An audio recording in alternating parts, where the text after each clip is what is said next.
there were fear-mongering teachers and false teachers passing around papyrus letters in the first century trying to get people hyped up. This is kind of new, but it's kind of not new, the things that we're living through.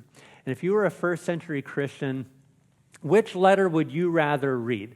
Would you pick up a letter and read it called 1 Thessalonians? Or would you pick up a letter and read it titled 10 Signs that the End Times Are Here? Number 7 will shock you. Which one are you reading? You know which one you're reading. You're reading the second one. Would you pick up the letter titled Paul's Second Letter to the Thessalonians? Or would you pick up the letter titled Apocalypse FOMO? Why, Paul says you might have missed the day of the Lord. Which one are you picking up? The second one, of course. Why? It plays on your fear. This is what Paul is up against in the first century. He's trying to write letters to reassure the Thessalonian Christians about the present times that they're living through and about the future times that they're worried about. But false teachers are passing around false letters with false information that claim they were written by Paul, which is also false. That's what he's up against.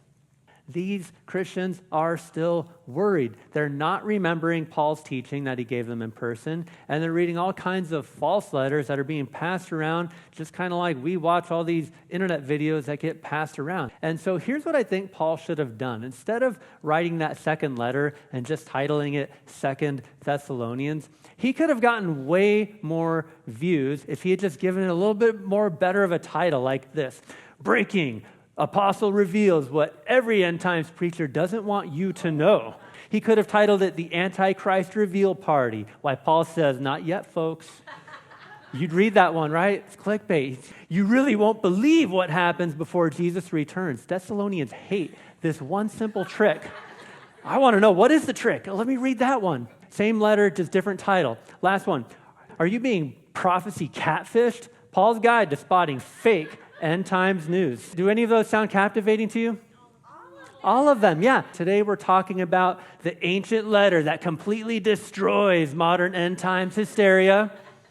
It's 2 Thessalonians, okay? 2 Thessalonians chapter 2. That's what we're talking about. I got a lot of these, so just keep